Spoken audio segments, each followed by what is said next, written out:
కాకతీయ గణపతి దేవుడు ఈ తెలంగాణ ఆవిర్భావానికి కర్త కర్మ క్రియ. అలాగే ఒక కావ్యం రాసేటప్పుడు మనం గణపతిని, దేవుడైన గణపతిని ప్రార్థిస్తూ మొదలెడతాం. అందుకని నేను ఎలా మొదలెట్టా అంటే, గణపతి దేవుడు నీ శివుడితో అంటున్నా, గణపతి దేవుడు నీకు బిడ్డ, గణపతి దేవుడు నీకు బిడ్డ, ఖబరస్థానేమో నీ అడ్డ. ఖబరస్థాన్ అంటే శ్మశానం. గణపతి దేవుడు నీకు బిడ్డ, ఖబరస్థానేమో నీ అడ్డ, నీ తత్వాల్ బాడత కాళ్ళ మీద బడ్డ, దీవించరా శంకరా. పుట్టించేదా బ్రహ్మస్వామి, పుట్టించేదా బ్రహ్మస్వామి, విష్ణుమూర్తేమో నడిపిస్తాడా, నువ్వొక్కడి వీర పండబెట్టెడిది శబాషురా శంకరా. పెండ్లామా పెద్దమ్మ తల్లి, నాయన నీకు ఆల్రెడీ ఆవిడుంది పెద్దమ్మ.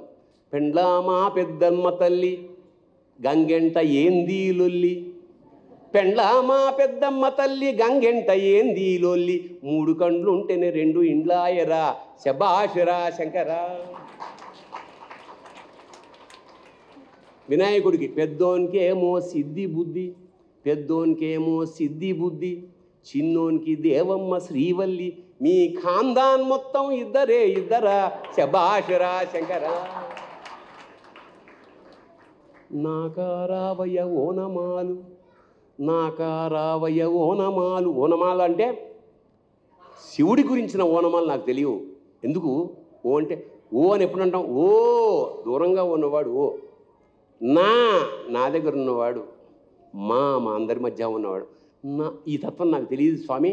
ఓ నాకారావయ ఓనమాలు బిల్కుల్ రాదు ఛందస్సు, నాకారావయ ఓనమాలు బిల్కుల్ రాదు ఛందస్సు, నువ్వే యతివి గణాలు చుట్టుముట్టు శబాషురా శంకరా. ఆ తర్వాత కారట తీస్తుంది శిల్క, జ్యోతిష్యం చూపించుకుంటాం. కారట తీస్తుంది శిల్క, పనులైతాయి పైసలీమంటది. కారట తీస్తుంది శిల్క, పనులైతాయి పైసలీమంటది. ఇది కాకింటది కావంటది శబాషురా శంకరా. చిలక అవునంటే మరి కాకి మాట కూడా, కాకి ఎప్పుడైనా ఏ పైన ఆయన అవుతుందంటే ఏమంటుంది, కావు అంటుంది.